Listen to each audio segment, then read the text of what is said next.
My name is Peter Friend. I'm Head of Security and Safeguards for the Urenco Group. It's great to see you all here.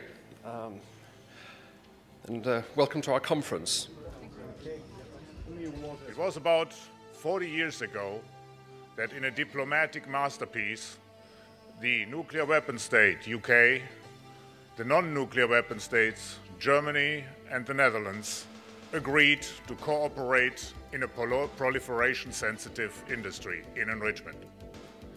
And as far as I know, I think this cooperation is unmatched so far, but has proven that it can achieve now its target. Introduce Head of Unit for Safeguards Directorate at Euratom, Stamatios Salas. Good morning. It was my biggest surprise that I would be the first presentation in this meeting. I need to explain something. First of all, thank you very much for the invitation. I thank in the name of my organization and my own. If we look what is the basic undertaking under the Comprehensive Safeguards Agreement, this is that state has to submit all nuclear material, all nuclear facilities in its territory which it is controlling under IAEA safeguards.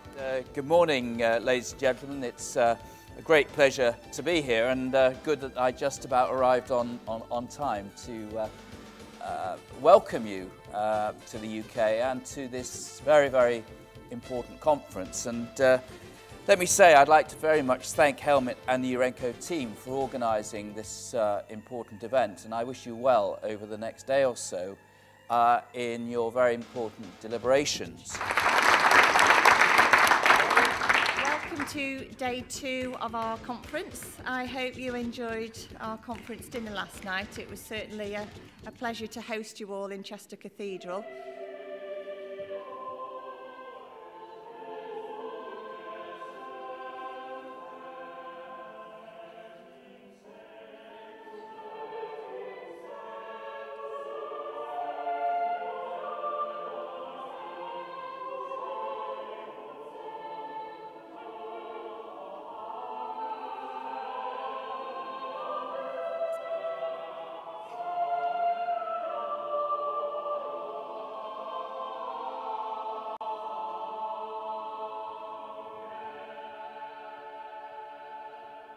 The world picture and non-proliferation and detection of undeclared enrichment capability is important, but equally important is the misuse of declared facility.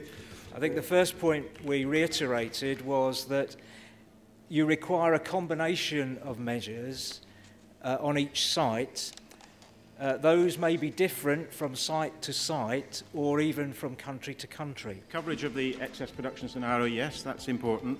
And our discussions were to some extent along the lines that the nature of that coverage, how you achieve that, also has potential payoff against other aspects of against other safeguards goals for this kind of plant. One of the things that we looked at was the comparison of how important detection of LEU. We felt that the detection of undeclared HEU and undeclared facilities was more important. However, we felt that the deterrence of undeclared production of LEU was important to close the gaps as part of the detection of undeclared activities. Slides on kind of conclusions, and this is conclusions from sessions 1 to 4.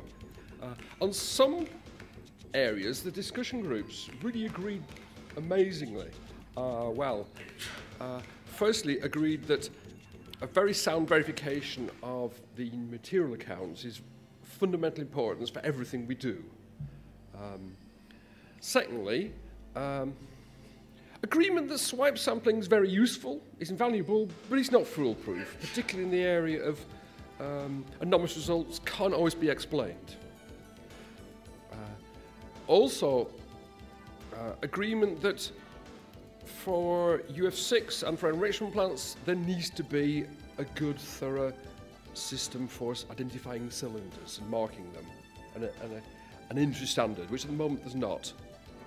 In terms of conclusions of the conference, it'll give people food for thought, stuff to bring back with them. I'm hoping that there will be some good additional measures to the safeguards approach that we're currently applying that come out of this conference. Any revelations?